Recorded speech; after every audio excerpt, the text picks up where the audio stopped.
So I was born with spina bifida occulta. Occulta means that it's hidden. So there's 3 types of spina bifida. So mine you can't visually see, but you can see it on an X-ray. So that means that my spinal cord never fully closed. There's what was always said to me, there's a hole in my spine. So at 9 years old, I was complaining of lower back pain. I was already playing soccer at that point. I come from an athletic family, so kind of born into athletics. So at first, doctors dismissed it as that it's just normal groin pains, and I play sports. There was more. In pictures, my family was starting to notice that one shoulder was lower than the other. 10 years old, diagnosed with having scoliosis.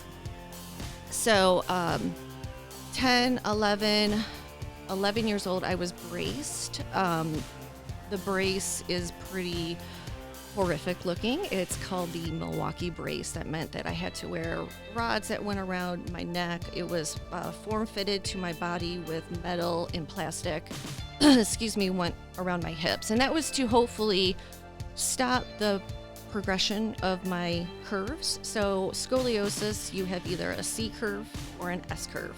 I have the double whammy S curve.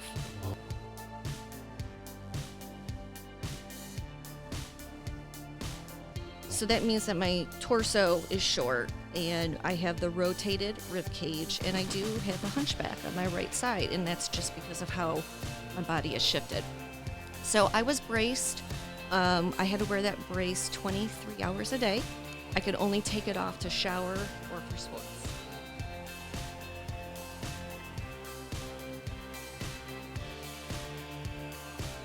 But I haven't found those doctors here yet in Michigan. If anything, so I chose HAP to be a part of the Henry Ford facilities in Royal Oak.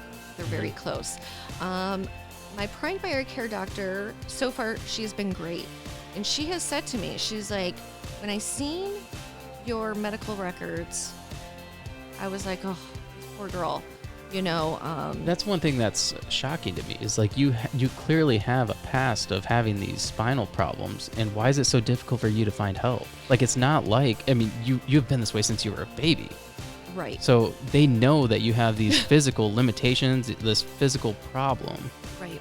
And that's why is it so difficult? I don't know. I mean, it's not like you have fibromyalgia or something that's undetectable. Correct. Like, you have physical evidence. I have physical evidence, and that's what a shocking part is. When moving here, we learned in Las Vegas, I did have a lawyer. They approved my disability. Okay, my medical records are over 800 pages long. Holy cow. Social Security, if they don't, they make you do like a physical exam if you don't have enough evidence, and then they make you go through a mental exam. I had to go through a mental exam. Oh. They approved me for disability. Why didn't I get it? Yeah, why isn't it transferable? That's the $1 million question, and that's where I'm pissed.